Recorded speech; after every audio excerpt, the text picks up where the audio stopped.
Okay, I think it's probably good for us to now continue.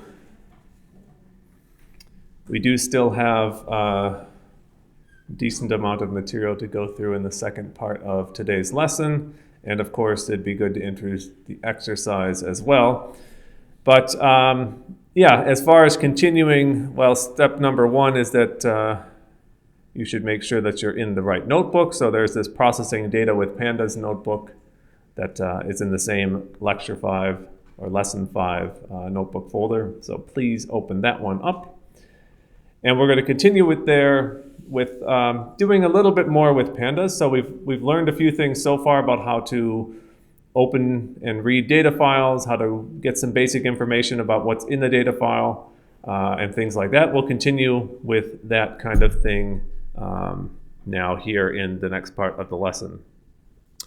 And so our first step is, because we're opening a new notebook, we need to again import pandas. So you can just run the first cell that's in this notebook since it's already there. And then what we're going to do is read in our data file. We'll do it more or less the same way that we did before. But we're going to now define an extra variable to do this called the file path, which we'll just call FP. And we're just going to say FP equals and then the name of our data file, which I'm just going to copy and paste from the notebook cell here. And we'll just put that into the FP variable in quotation marks. If you're wondering why we do that, it's because we are setting ourselves up for future lessons where we're maybe going to give more than just the name of the file in a local directory, but perhaps a path where to find the file if it's in a directory other than where this notebook is. Since our notebook and our data file are in the same directory, we just need to give the file name. And then we're going to say our data equals pd.readcsv, read_csv.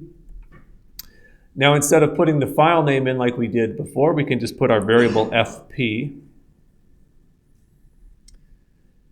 And so that's good. And then you'll remember that we had this header that we need to skip. So we need to also add the skip rows parameter, rows, and then that equals, I think, 8 is what we had before, right? That'll skip over our file header.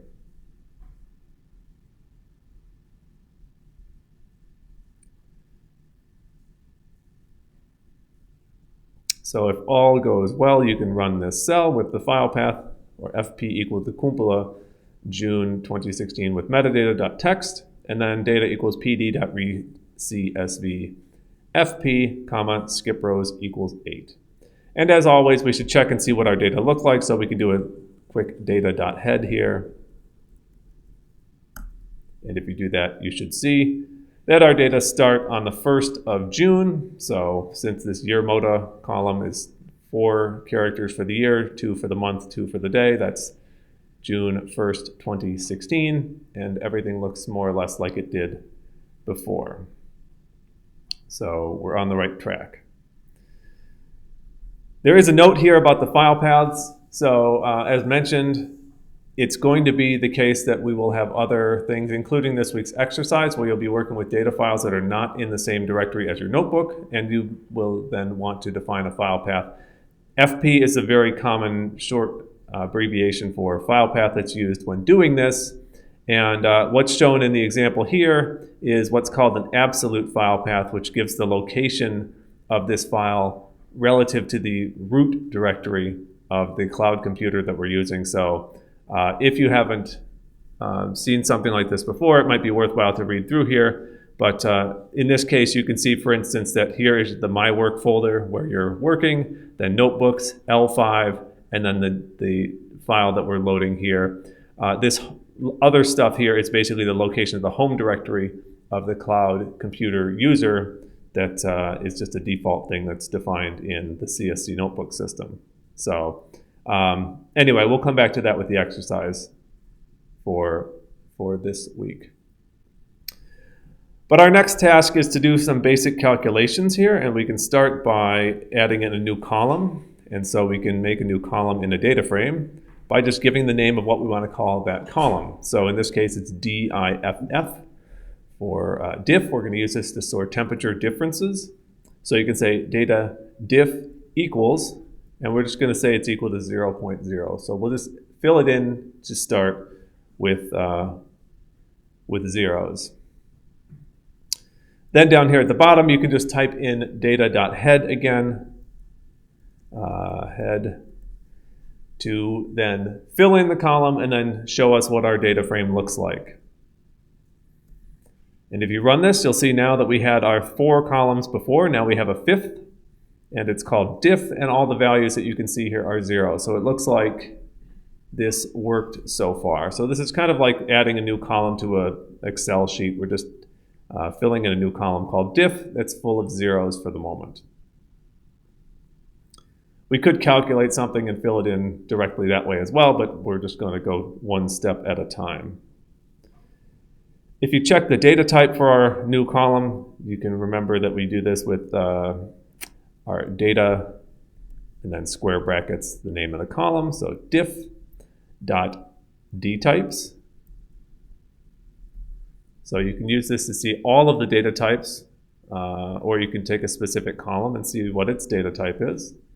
So data diff.dtypes shows us that our data type here is float64. No surprise, it's a floating point number with 64-bit precision, just like the other numbers that we had in there for our other columns, as you saw in what Kamyar was presenting earlier.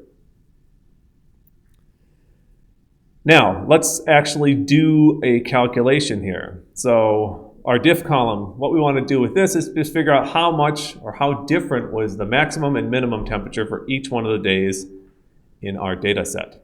And we can do this by saying data diff, and then we'll say it's equal to data max minus data min. So type in data max minus data min. So maximum temperature for the day minus the minimum temperature for the day. Of course, that's the range or difference in temperatures for that column. We're going to fill that into the data diff column. We did not need to create this data diff in advance. We filled it in with zeros to begin with, but you could also skip that step and just directly calculate this. It would work perfectly fine in pandas to do things this way. So just so you know, you don't have to have kind of initialized values into a column. That's just what we did to demonstrate how to first create a new column in one of your data frames. And then we can do data.head at the bottom of this cell so we can see what our values are that we calculate for this diff column now that we're actually calculating something. So I run that one, and you can see, for instance, on the 1st of June, the temperature difference was 18.9 degrees, then 25.8. Of course, this is in Fahrenheit, so that's why these temperature differences are so big. But if we look at the 25.8, for example, we have 80.8 minus 55 does indeed give you 25.8 for the difference. So it looks like our calculation worked as expected. So that's good. And here's the note basically just saying that we can do the calculation and create the column on the fly, that it doesn't need to exist before, as I just said. Now, how about another one? Let's do another calculation here. And let's make a new column here called temp Celsius. So again, our data frame is called data. We'll make something in here called temp underscore Celsius. So that'll be our new column, and well, as you might imagine, what we're going to do here is convert our temperature from Fahrenheit to an equivalent in degrees Celsius. So we can say that this equals, and then we have to have some kind of calculation where we're going to convert our temperature. First thing you might want to do here is put some parentheses because we have to take the difference of the temperature we have minus 32 degrees and then divide that difference in order to do the conversion. So we can say our data, and in here temp, that's our temperature in Fahrenheit, minus 32, or 32.0. You don't probably need to do that because your temp column already contains floating point numbers, but you can say minus 32 or minus 32.0. And then we're going to divide that thing in parentheses by 9/5. And again, just for the sake of making the math clear, I'll put that also in parentheses. Actually, if you do this without putting this in parentheses, you're probably going to have some issues. So we have data temp minus 32 divided by 9/5. That should convert our temperature from Fahrenheit to Celsius. And as we have done previously, then we can do data.head to see what we get. Is everybody keeping up so far? Or is anybody needing a moment? Maybe that's a better way to ask. Okay, looks okay. All right, so now we can see we have this temp underscore Celsius column. We can pick something that's I don't know, perhaps a somewhat familiar value. So 68 degrees Fahrenheit is the sort of standard room temperature of 20 degrees Celsius. So you can see we have 68.4, 20.222 degrees Celsius. So it looks like our temperature conversion worked as expected. Of course, it would be great to have in here a known temperature that you're converting from and to, but this looks like everything is working properly. We have a check your understanding opportunity here to create a new column called temp kelvins. In the interest of time, I think we'll skip that for now. But if you'd like, this is something maybe you can come back to in reviewing the materials from today's lesson. I want to make sure we have plenty of time to look at the exercise, so let's just skip this one for now. But it's more or less the same kind of process as what we just did with converting temperatures from Fahrenheit to Celsius. Okay, so now you know how to basically add a new column to a data frame. That's a helpful thing to know how to do calculations using your existing data frame values and things like that. All of that is good stuff. Another thing that's a very common thing to do is to select data out of your data frame. So you might want to take a specific column, you might want to take specific rows, you may want to take a set of rows from a certain column, or you may just want to take a single value out, and we're going to now go through how to do that in pandas. There's a few different ways you can do this. We'll introduce them here and try to make clear like what's the most common approach, but be aware that if you go Googling around for ways to select data from a data frame in pandas, you might see several different possibilities for how you can do that. And let's start with selecting several rows. So if we want to do something like select the first 5 rows of our data frame and assign that to a new variable called selection, well, we can first put in selection as our variable that we're going to assign to. And then what we're going to do with our selection is we can say, okay, this is data, and we can write 0:5.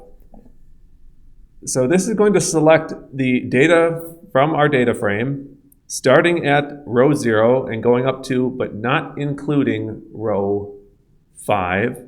And so this is going to give us basically 5 rows of data because it will use index values 0, 1, 2, 3, and 4, just like a pandas or just like a Python list would normally.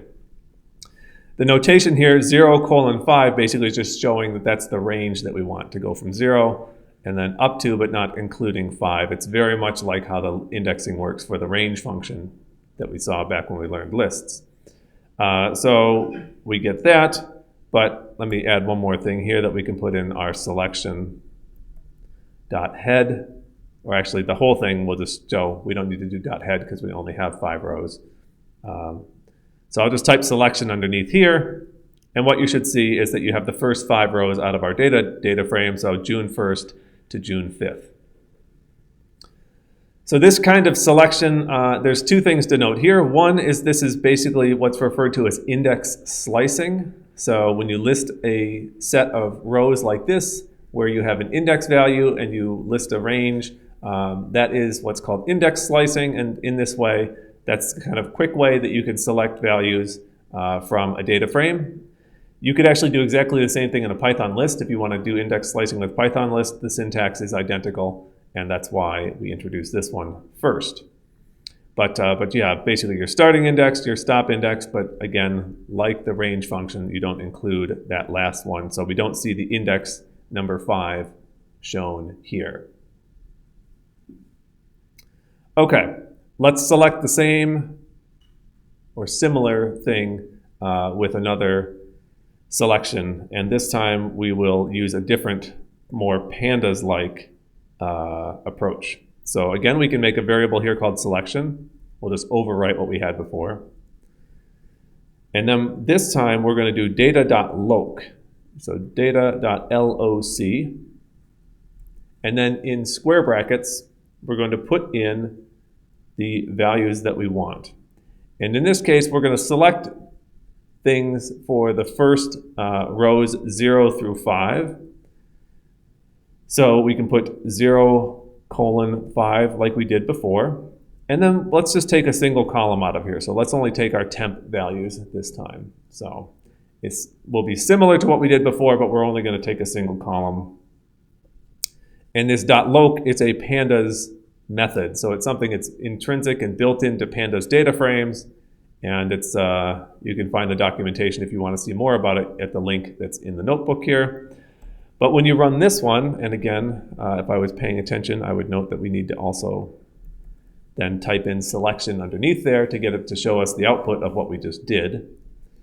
Now what you see is we have 6 values. It's from index 0 to index 5. So the difference here is that this locate or loc, I think it's called an accessor or something like that in the pandas terminology. But this is actually looking at the values that are defined as the index label. So our index labels here are just numbers, but they don't have to be for a pandas data frame. So this is one big difference from a Python list. In addition to the kind of two-dimensional nature of a pandas data frame, if we scroll up here, the values that are in bold look like index numbers. And that's true, but they don't, in a pandas data frame, need to just be numbered. You can have things like a date as your index value in a pandas data frame. You can assign other things here, other kind of labels that can be the index value for your data frame. And what that means is that this might be the first 5 rows of the data frame. When we do the selection this way, we're just taking the first 5 rows and we're not actually looking at what the label is for the index here. Whereas in this case with the data.loc, it's actually taking what this label is. Okay, it is a number, so I understand this looks very much like what a normal index would be. But again, if this was a date, for example, in the index, then you could also select based on date here. And the reason to point this out is just that we will see examples of where we use what's called a date time index later on in the course. And that is where we basically take our date column and we make that into our index value, and then we select that way. The key thing to point out about the .loc is that it is inclusive in the range that you list here, because this is not quite the same setup. If you were to put dates in here, the idea is that it would include whatever the starting date is and the ending date in the selection that you get with .loc. So important difference that .loc operates as an inclusive range when you put it in like this. And of course, you can also select multiple columns if you wish. I'm just going to copy paste what we have above. So we did this selection here with .loc. I'm going to paste that down here. And we can put in multiple columns that we want, but you have to put then the list of columns you want to use into a Python list by putting the square brackets around it. So we could say, for instance, temp and then temp underscore Celsius. And so this piece here needs to be a Python list. So you list the range of rows that you want and then the columns in a Python list. And then if we just type selection and run this one, you can see that now we get 2 columns and we still have the same 6 rows that we had before. So .loc is probably the most common way to explore a data frame and to do selections from a data frame. You can use these other, like this indexing with the index range, but it's, if you have, for instance, a data set where you have the date as the index, it's much more intuitive to actually select based on the dates rather than to go like, what row does this day start on? And it's, yeah, far more common to do things that way, so .loc is the preferred approach.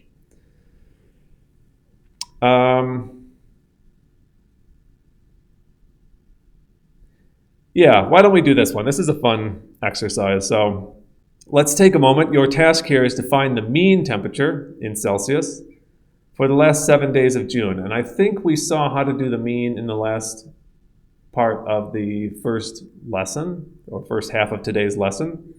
So you're going to use that approach, but we only want the last 7 days of June, and you should do the selection using the row index value. So that's the first approach that we showed, not the .loc, but the other thing from back here where you just selected like this. So you want to select the last 7 days of June and then calculate what the mean temperature was for the last 7 days of June. So take a moment to do that, and we'll continue after you have had the opportunity to try this out.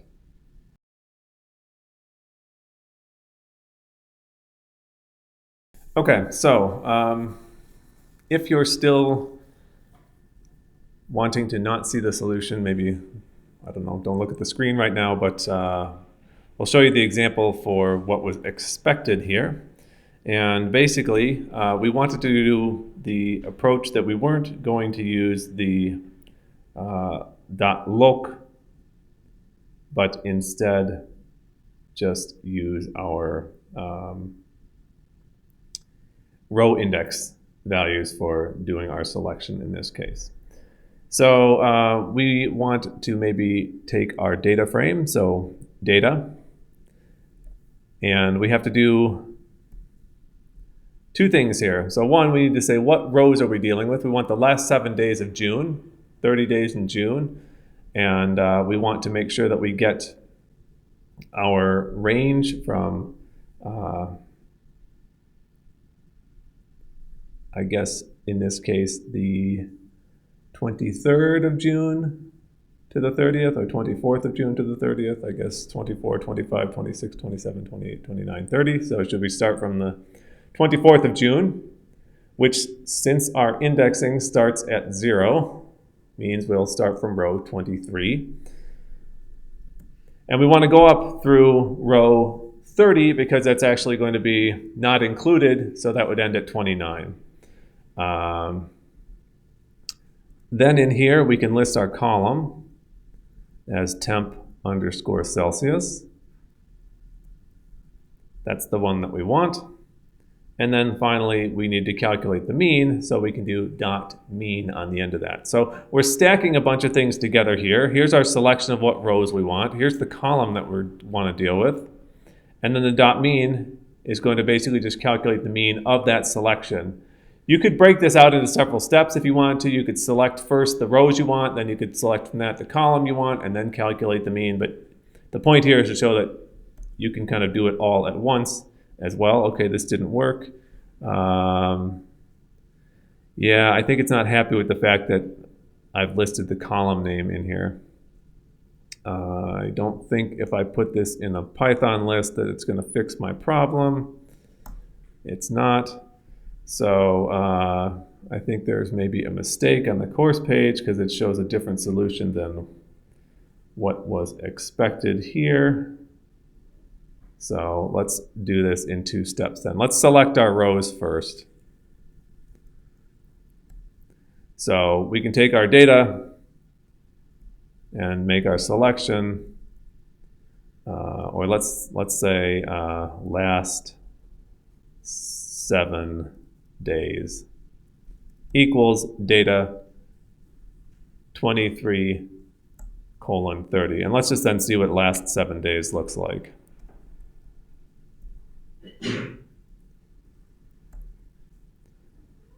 So just doing that selection alone, we get a data frame with 1, 2, 3, 4, 5, 6, 7 days. Okay, starts 24th of June, ends on the 30th. All of that looks good. But the thing is, we want only to use our temp Celsius calculation to calculate the mean. So then we can take our last 7 days data frame that we make here, pull out the column called temp underscore Celsius, and then do the dot mean on that.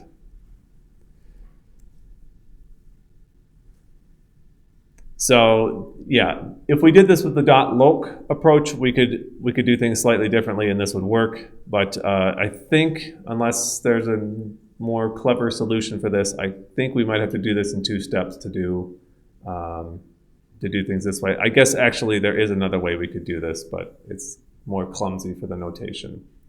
So we could put in the column name in front of the selection of rows that we're dealing with. But if you run this cell like this, our last 7 days, we pull out the temp Celsius column and do the dot mean on that. You should get something like 18.25 and so on. If we did this with .loc, I feel like there's another check your understanding problem later in the lesson where you do that. We could do it a different way. But if we were to do this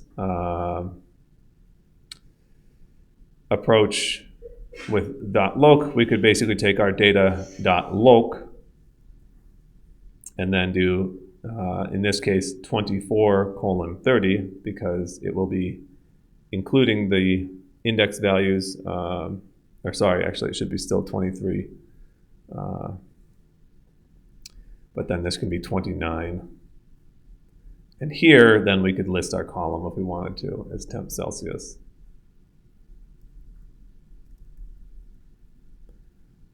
And dot mean on this. We can do it all as one in this case. So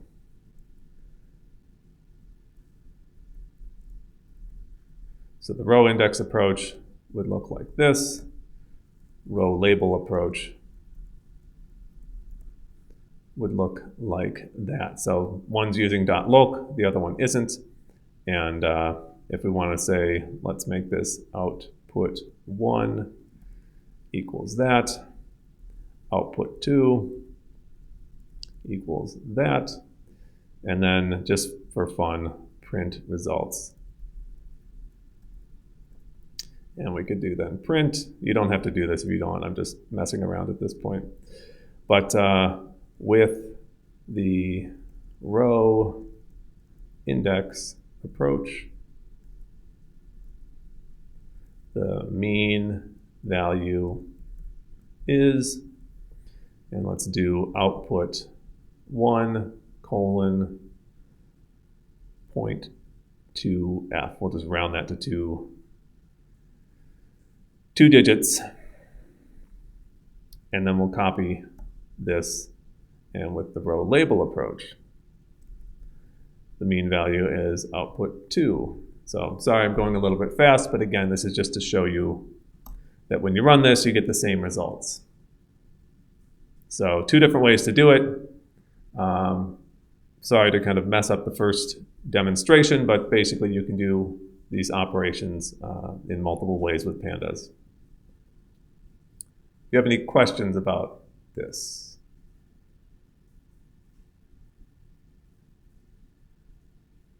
I think if you look at the course page, you'll see the example of how to do it with .loc. And I sort of feel like the row index values weren't used in that demonstration on the course page.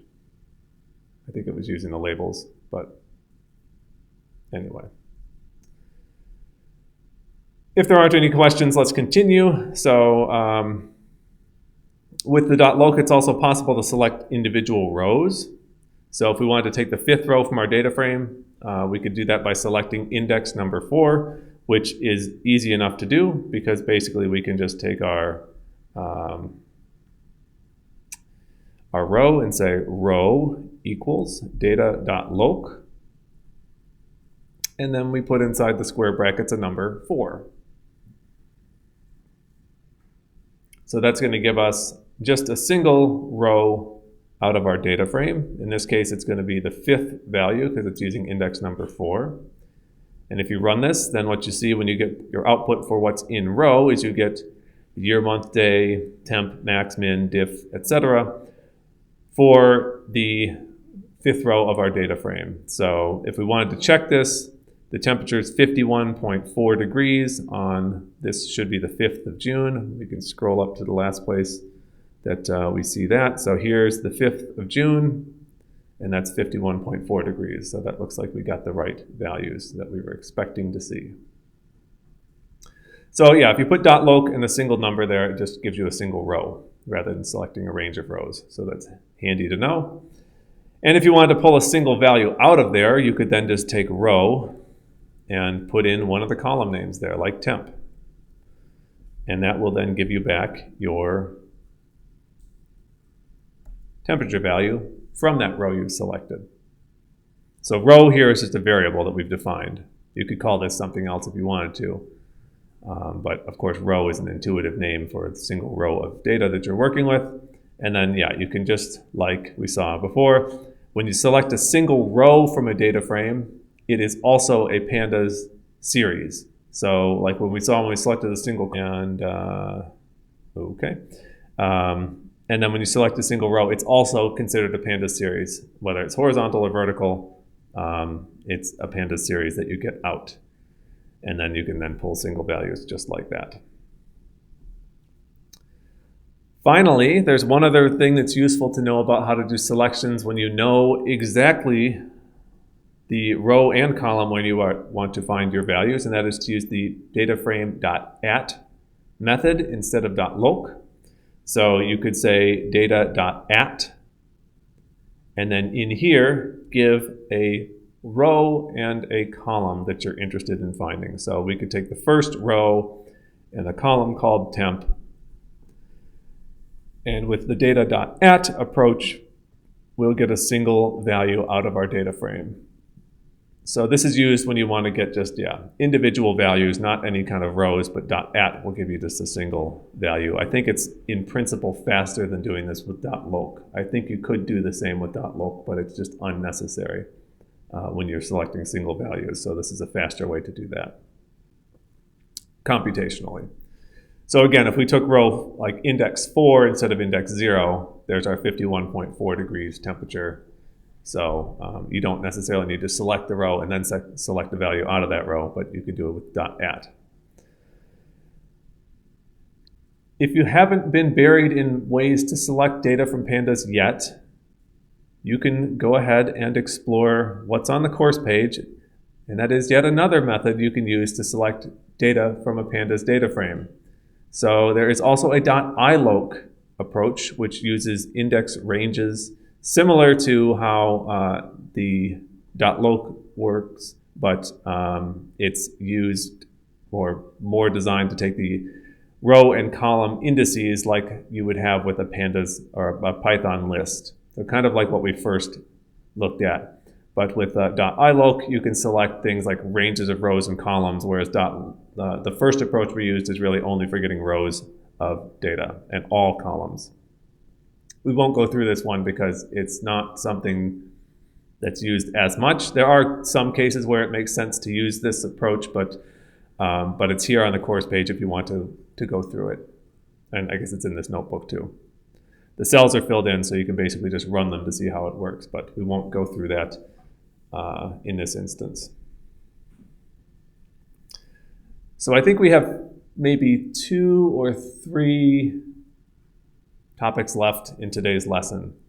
The next one, at least, is something that is quite typical and helpful thing to do with pandas data and things in data frames, and that is to do filtering and updating our data. So filtering in this case means looking through and saying, let's check some values to see some condition is met. Like we can make a data frame here called warm temps, where we record only the temperatures where we've exceeded 15 degrees that day.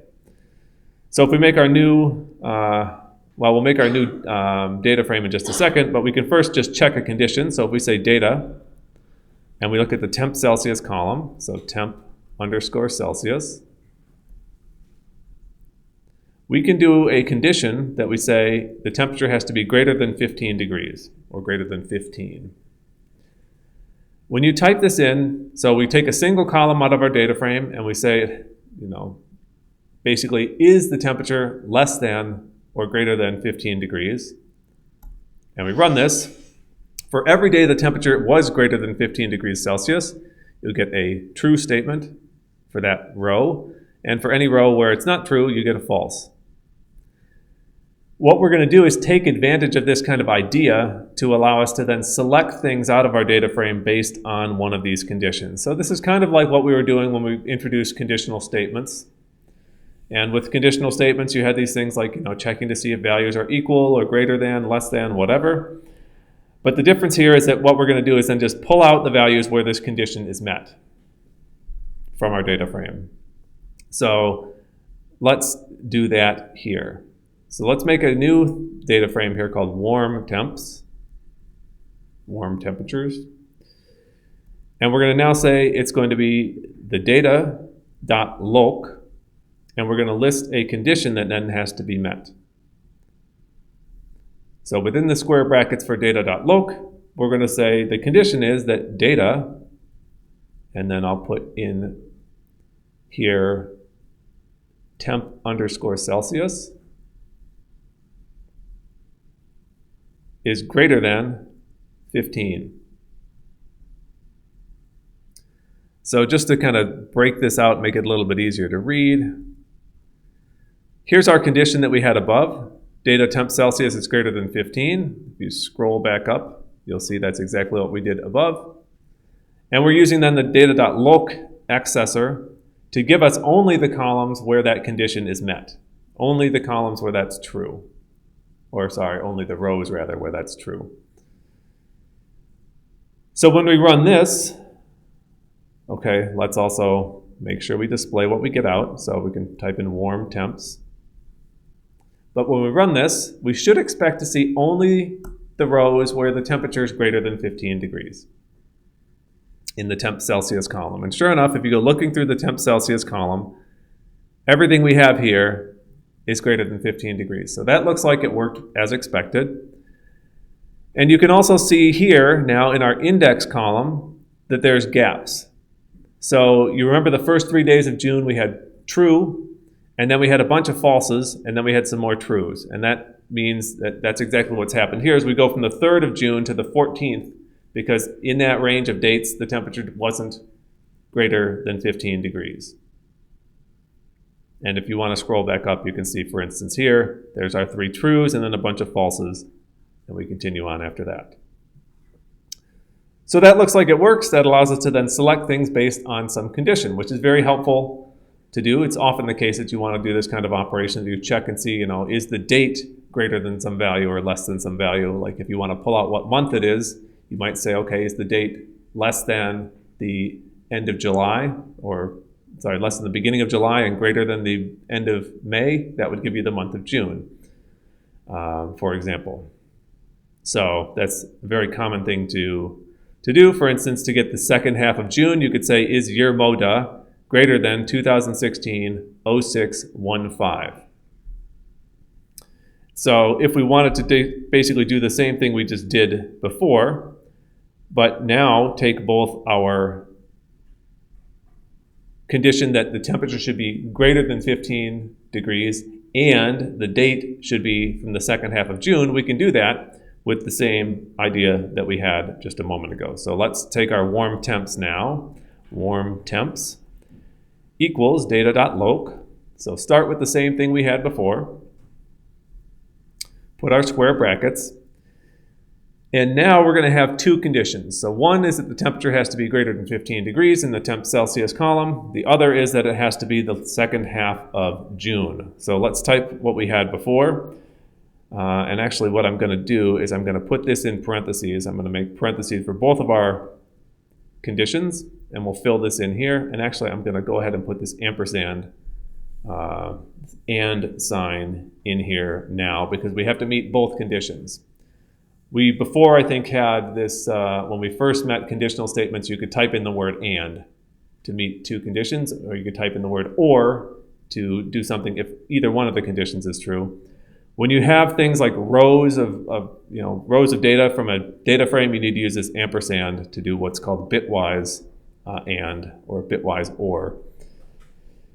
So we have these parentheses and then more parentheses. Let's put in our conditions. So the first one was that data, temp Celsius, temp underscore Celsius, is greater than 15. That was our condition we had before. You can copy paste that one if you want. So we have to meet that condition, and we have to have our data, and in this case we get to type in year mode for year month day, is greater than,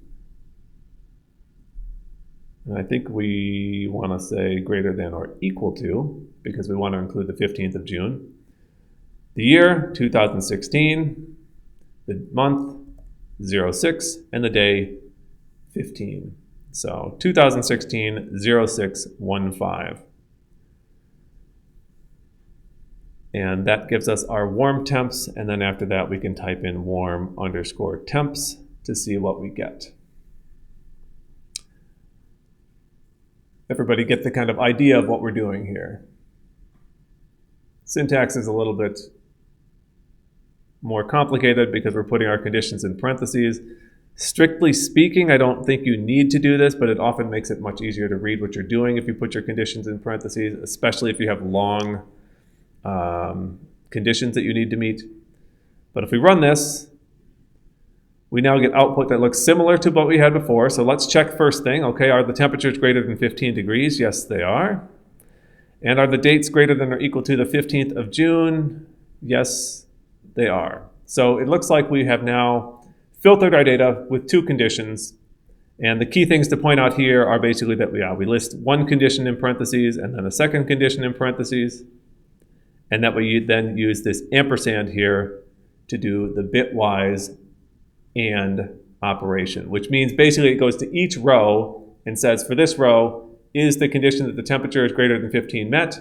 And is the condition that we're greater than the 14th of June or greater than or equal to the 15th of June? Are both those conditions met? If so, then that row gets included in what will be output.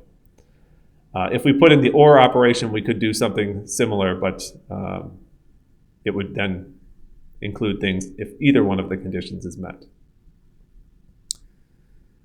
Okay, so we have our selection here, and you'll notice that now our index value starts at 14, then it goes 16, 19. They're kind of out of order, and depending on what you're doing, you may want to reset the index to be something nicer, like starting back from 0. If you're going to work with the data frame and you say, like, we filtered out a bunch of data we don't care about, let's then reset the index so that things are nice and easier to read. We can do that using what's called the reset index function. So we could, for instance, say warm temps equals warm temps dot reset index underscore index, and we're going to set a pass one parameter here, which is drop equals true. So it's warm temps equals warm temps dot reset index, and then parentheses drop equals true.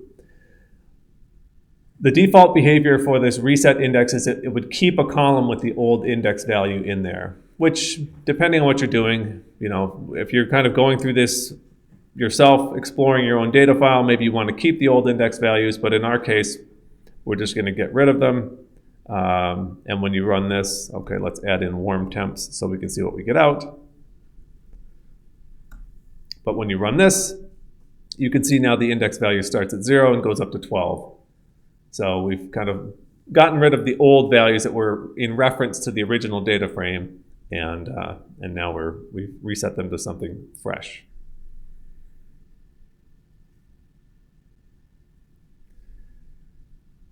Okay, we're going to skip doing the selection of the mean temperatures for the last 7 days of June. Again, you can see how to do this on the course page, but in this case, the idea was to do a selection based on the year, mo, da column instead of selecting by the row index like what we did before. And yeah, and there's also a note here about doing deep copies, which you can read over if you'd like. But we still have two things we need to do, and we don't have that much time, so we need to kind of keep moving here. So what comes next? Dealing with missing data. This is another very common thing you'll encounter. So oftentimes, like, these are the kind of workflow steps of dealing with a data file you've read in and you're interacting with it the first time. Essentially, this all kind of falls into the category of cleaning the data. But one of the most common things is to remove missing values. And if we look at our output from before, you may have noticed in some of these columns we have these NaN values where you would expect a number to be present. NaN stands for not a number, which is an indication of missing data in our data file that we're working with. So for instance, on the 27th of June in 2016, there was no minimum temperature recorded in the data file that we're working with.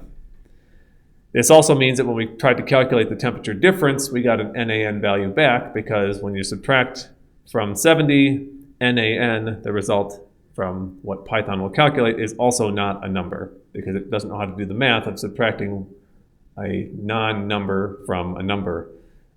So you get back NaN there as well. The idea of what we want to do at this point is say, let's get rid of any of these rows where we're missing values for the minimum temperature, because maybe we don't want to work with those missing data rows at all. So what we can do is we can drop those values from the data frame that we're working with using an approach that we can see now here. So if we make a new data frame called warm temps clean. So this is the one where we're going to clean out these missing data values. We could then take our warm temps that we've been working with, and inside here we could do warm temps dot drop NA. So that's a function in the pandas data frame for dropping missing values. And the key thing we want to do here is do subset equals and then the name of one of the columns that we have, and we can put this into a Python list, even though there's a single column. Subset will expect a list, kind of like what we saw earlier. And I think it was with use calls that even if you gave a single column, you were still expected to give a Python list. The subset here is going to tell us that we're going to drop any row, any row that contains an NaN value in the column min. If you've got a data frame where there's NaN values in several different columns, you may not necessarily want to drop every row that's missing data, but perhaps only from certain rows or certain columns as the reference. So any column, or any row rather, where there's an NaN value in the min column, we're going to drop those from our data frame. And then we can have a look at what our warm temps clean looks like by just putting its name here. So if we run this one, what you can see is things look kind of similar to what we saw before, but now you can see that the index number 9 is gone, index number 11 is gone. Those were the rows where we had NaN value in the min column. And now you can see that all of the columns we have that we're dealing with now have numerical values in them. So that's a good situation. It's also possible to do the same operation without assigning this to a new data frame by setting the in-place equals true parameter. So what that would do is it would just basically, in our warm temps data frame, drop the values out. A lot of times if you're cleaning data, it's not a bad idea to make a new data frame where you store the clean data and have it have a different name, just in case you want to go back at any point and see what happened in the original data frame. This might be the recommended approach for how to handle that, but it is also possible to drop them in place, which basically just will reassign the output to the same data frame where you started. There's also the possibility to fill in missing values. So instead of dropping them, you can replace the NaN values with some number or some other value in there. I think we don't really recommend doing this, but it's possible. I think I'll just show you for the sake of demonstration that if you type in warm temps dot fill NA, that's the function that exists to fill in missing values, and then you put in some number like -9999, and you run this one, what you'll see is now the rows where we had NaN are now filled in with some number in its place. There are some reasons you might do this. Generally speaking, it's better to drop the rows that have missing values, because what would happen, for instance, if you calculate what the average minimum temperature is, for instance, for the last 7 days of June, or like even just for this range of dates here, obviously this is going to skew your average quite severely when you have two values of -9999 in there and all the rest are sort of more typical temperature values. Your average is going to be very badly off as a result of filling these in, whereas if you drop them, you would be able to calculate an average perfectly fine. The reason why you sometimes need to fill things is that if you're using a lot of, well, maybe not a lot, but at least some GIS software, the expectation is when you have 2D data sets that you're looking at where you have like latitude and longitude, and then maybe you've got some variable that's plotted as a function of the latitude and longitude, the expectation is that you should always have some number there, like they might not tolerate having missing data. So oftentimes you'll notice that there's some kind of value filled in there to identify missing data, but it's expected that there's some number there. It's just you put some unusual number like -9999 to indicate that. All right, a couple other things to see here about data type conversions. So we saw how to use, yeah, question.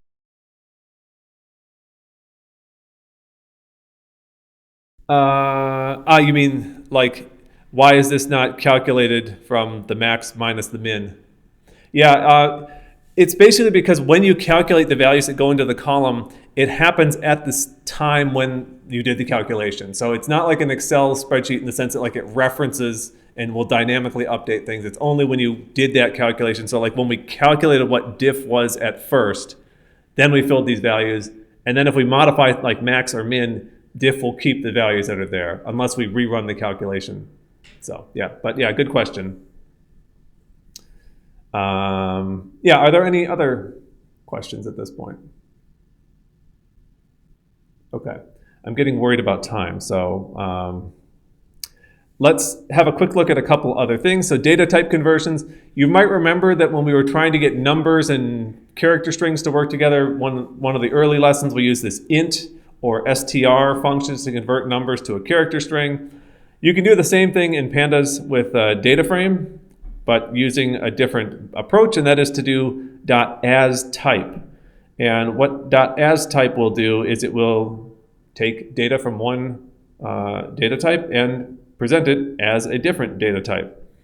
So for instance, we could take our temperature values. So you can see this column's already filled in. The original values for our temperature, 65.5, 65.8, etc. And this little example here is a bit of a warning about being careful with .asType, because what happens here if we say do data temp, let's make that like that, .asType int. This is how we would convert from floating point number to an integer value. And if you run this, what you'll see is that what actually happens here is truncation of our floating point numbers. That means that you basically just drop the decimal part. So you'll notice here 65.8 at index 1 gets truncated as just 65. It doesn't round things. So you have to be a little bit careful with these conversions because they're in some sense dumb in the way that they just drop off the decimal part completely. If you want to round the values, there is an approach to do this. And that is to take our, for instance, data temp column and then do .round to 0 decimal points, and then do .as type int. So what this is going to do is it's going to first round the numbers in that column to have 0 decimal places and then convert them to integers, which is the sort of safe way to ensure that the numbers get rounded properly. So again, if we look, scroll back up here, maybe I'll do this .head on here just to make it easier to read both of these.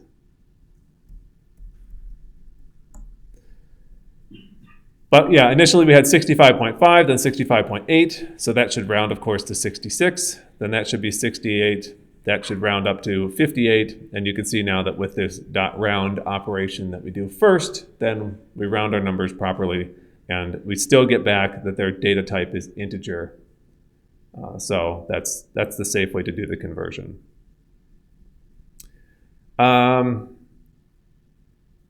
Yeah, we got this unique thing on here too. I think we'll skip some of these things because we need to get to the explanation of the exercise. But you can see on the course page, for instance, how to do things like calculate how many unique values you have. So if we wanted to see how many dates in June had a unique temperature, we can do that with the unique method. It's kind of weird to do that for temperatures. But if, for instance, you had different data classes like what we had done before where we had, warm and slippery and cold in these different data classes, you could use .unique to figure out that kind of problem of how many different temperatures or dates do we have within a given class. We can also sort data. You can see how to do that on the course page. Of course, you can sort things by choosing which column you want to use and sort them, just like you could do in Excel, for example. But the last thing we need to do here is about writing data to a file, and I want to make sure you see how to do this because this is part of this week's exercise, and so it's a good idea that we show you most of what you need to do in the exercise. Of course, you can always refer back to the course page, but yeah, let's write out our modified data file or data frame to a file at this point.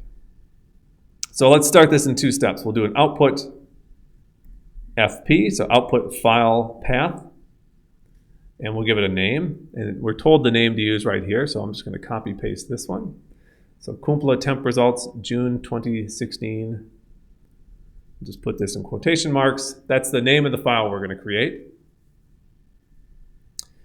And it's pretty easy to do in pandas that we can take our data frame called data and just do data.to_CSV. And if we put in here, then output _FP. And then we can specify what our separator is, just to be clear that we want to use columns, or commas rather, to separate our column values. So we're going to write a comma-separated value file, just like the one that we read in. And we're going to write it out to this file name, and it's going to basically be the contents of our data frame. If you run this, you won't see any output to the screen, but if you go to the file browser, you should see that if you click refresh, there's now this other file that's appeared here. That's our Kumpula temp results, June 2016. If you double click on this one, you can actually go and see what the preview of the file looks like in the Jupyter Lab file browser thing. And you'll see like this looks like more or less what our data frame was. Here's our year moda, temp, max, and min, but you can also see that we have also diff and temp Celsius columns that we've done in our workflow for doing our calculations. And where there's missing data, we have missing values in our output. So that's good. The not so good part is you can see there's a lot of decimal places here from these temperature conversions. It's kind of ugly. And maybe we don't need to include certain things here like our index column. It doesn't really make sense to have this written out to a file. It's kind of also not so nice looking. So let's go and do this same operation one more time, but let's do it with the warm temps data frame this time. So let's make a variable for our output. So output file, so output output underscore fp2, and we'll give it another name. Did we not write the name in here? I guess not. I got to type this one in. So let's call it kumpula underscore temps underscore above 15. Or you can call this whatever you want. I mean, to be honest, it doesn't really matter here. June 2016.csv. You could just call it whatever, myfile.csv if you want, just to do something quick. And then what we want to do, of course, is do warm temps, warm underscore temps dot to CSV. We're going to then make our output file be output underscore fp2. Our separator can be the same, so sep equals, we'll do comma still, makes sense. And let's then not include the index column, so index equals false. So that'll leave that first column out, which just has like 0 through 29, which really, I mean, there's no point to have that at all in the output. And then we can set our float underscore format. So this is going to specify how to format our floating point numbers so that they look a little bit nicer and we don't have, 16 digits of decimal places. Let's just keep 1 because that's about as precise as our measurements are. And we'll put in quotation marks here, percent, and then 0.1f. So this is the formatting style. The 0.1f part probably looks familiar from dealing with f strings, but then the percent here is meant to indicate whatever the variable value is will be formatted with a single decimal place in the output. And like this, again, when you run it, you won't see any output to the screen, but you should see now there's this kumpula temps above 15 June 2016 file that if you double click on that, and I'll then make this a little bit easier to see, you can see the index column is now gone from our file itself, and then we have only a single decimal place for all the values that are in our different columns. So that looks a little bit nicer. This preview that you get in JupyterLab, of course, looks nice like this. The actual file itself, if we wanted to open it with the editor instead of CSV table, which makes kind of nice like spreadsheet-like thing, this is what the actual file itself looks like. So this is a text file with comma-separated things. So our year, month, date, temp, max, min, diff, temp Celsius, etc. And of course, you can see here, for instance, when there's just commas next to each other, that those are places where you're missing data in our output file. A little bit quick in going through that. Yeah, question? Do you need to define the separation? Yeah, I don't think you need to specify. I think it will assume comma if you don't specify something otherwise. Let's just test it, but I think that's the case, that if you leave out the sep, we'll just overwrite the file we just made and refresh the view here. And we open up, I can't tell which ones, I guess it's got to be this. It sees here that the delimiter is a comma, and I guess we could actually open in the editor view and see that there's commas there. So yeah, you don't need to specify the separator. It's good practice to do it, just like to make it clear in the code what you used. But if you wanted to put, some other separator in there, of course, you could put semicolon or whatever, and then that should, I think I need to reopen the file in order to get it to refresh the view. But if I double click on this, what happened? That should have updated my file output. Open with editor.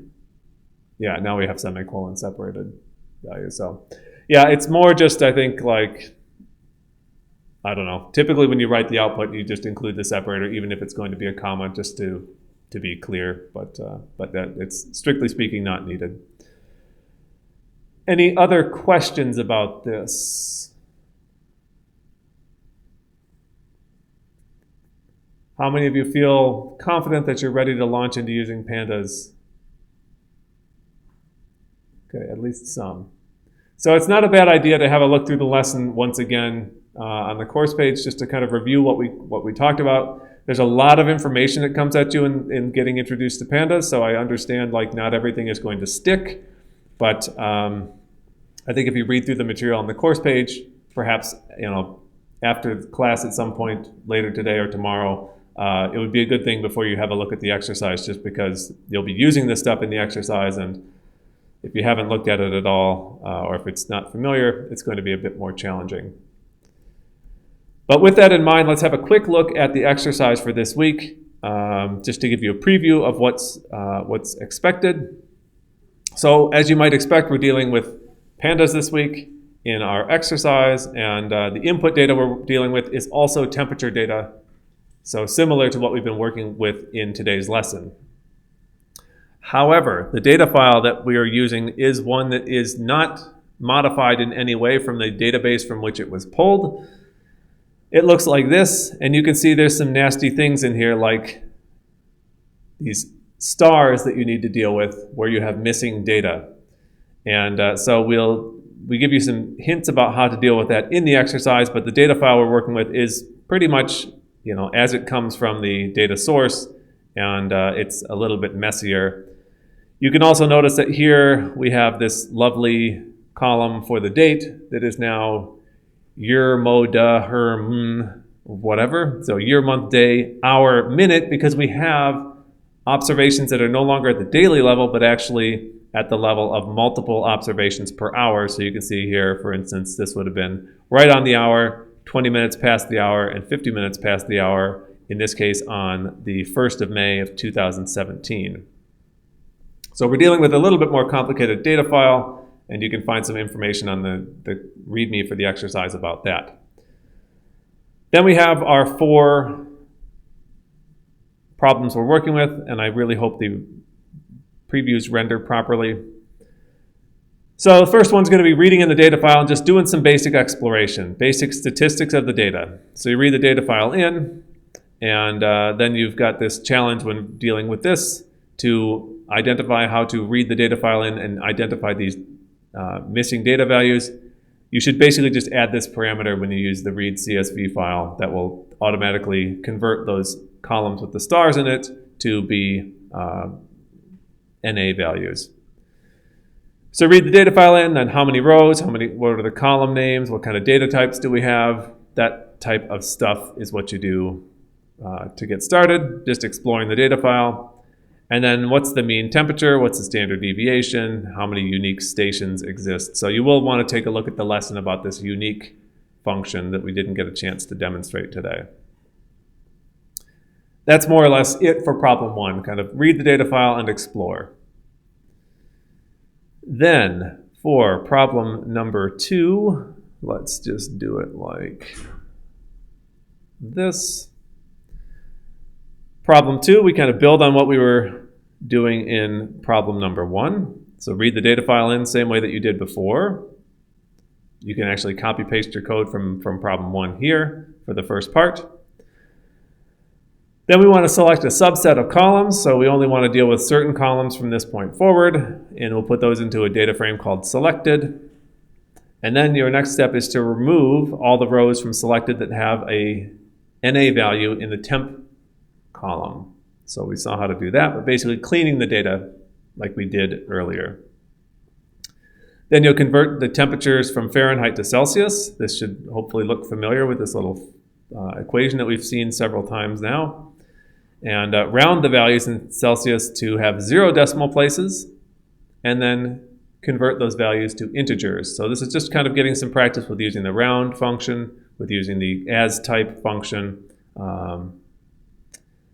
And then finally, we're going to select our data based on this station identification code. So there's one here that's 29980 that is the Kumpula station, and then 28450, which is the station for Rovaniemi.